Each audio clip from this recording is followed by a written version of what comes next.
Hi, எல்லாருக்கும் வணக்கம். நம்ம இன்னைக்கு மசாலா ரொட்டி எப்படி செய்வதுன்னு பார்க்கலாம். ஒரு பவுலில் நான் மால்ட் கஞ்சி மாவு எடுத்துனுக்கிறேன். அப்படி இல்லைன்னா நீங்கள் வந்துட்டு ராகி மாவு கூட எடுத்துக்கலாம். அது கூடவே நான் சப்பாத்தி மாவு எடுத்துனுக்கிறேன். இது கொஞ்சம் ஜாஸ்தியாகவே எடுத்துனுக்கிறேன். அப்போ தான் பிசையும் போது சப்பாத்தி அந்த கன்சிஸ்டன்சியில் வரும்.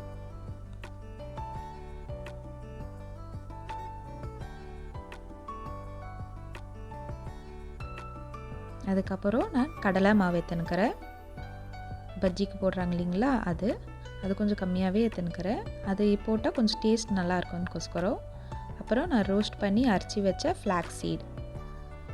அதுக்கப்புறம் நான் வந்துட்டு கொஞ்சம் மிளகாத்தூள், உங்களுக்கு எப்படி காரம் தேவையோ அந்த அளவுக்கு நீங்கள் மிளகாத்தூள் எடுத்துக்கலாம்.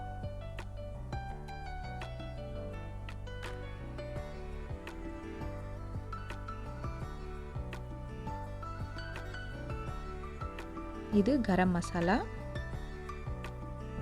அப்புறம் கொஞ்சோண்டு கஸ்தூரி மேத்தி, இது ஆப்ஷனல் தான். கொஞ்சோண்டு மஞ்சாத்தூள், கொஞ்சோண்டு ஜீரக பவுடர்,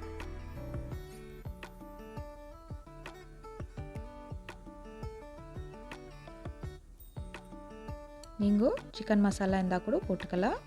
அப்புறம் தேவையான அளவுக்கு உப்பு. இது நல்லா பிசைந்துக்கோங்க.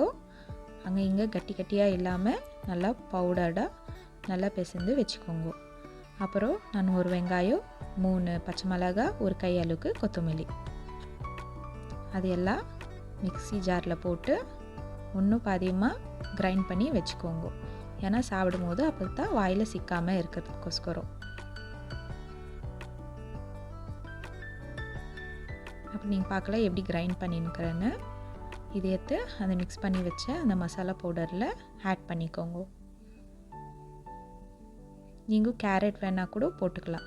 வீட்டில் எதனா வெஜிடேபிள்ஸ், பீட்ரூட், கேரட், வேறு எந்த காய் இருந்தாலும் துருவி நீங்கள் போட்டுக்கலாம். இது ரொம்ப ஹெல்த்தியான ரொட்டி. பசங்களுக்கு குத்திங்கன்னா ரொம்ப ஹெல்த்தியாக வளருவாங்க.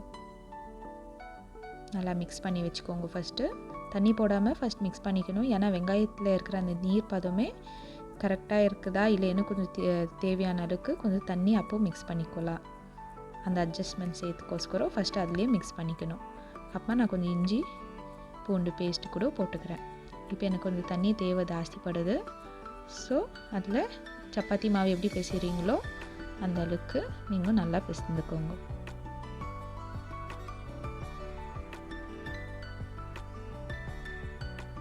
இப்போ பார்க்கலாம் எப்படி இருக்குதுன்னு. இது ஒரு 10 மினிட்ஸ் இல்லை 1/2 hour கூட ஊற வச்சிங்கன்னா அந்த டேஸ்ட்டு நல்லா அதில் பிளெண்ட் ஆகிடும். இப்போது நம்ம ரொட்டி செய்யலாம். கொஞ்சம் மாவு எடுத்துக்கின்னு நல்லா தட்டிக்கின்னு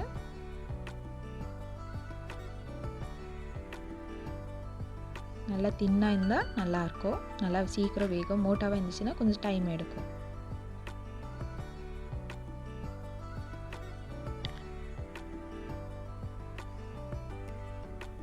ஸோ நீங்கள் பார்க்கலாம் எவ்வளோ மெலிசாக இருக்குதுன்னு. இப்போது நம்ம ஒரு சூடான தவாவில் போட்டு சப்பாத்தி மாவு எப்படி செய்கிறோமோ அந்த மாதிரி நம்ம செஞ்சுக்கலாம்.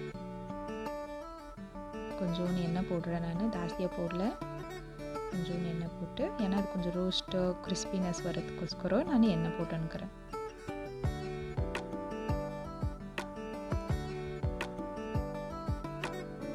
நல்லா 2 சைடும் நல்லா குக் ஆயிடுச்சு.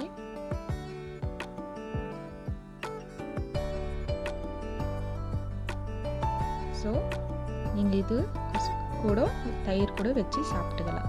இல்லை தயிரில் கொஞ்சம் சர்க்கரை போட்டு கூட நீங்கள் வச்சு சாப்பிட்டுக்கலாம். So now it's ready to eat. Enjoy.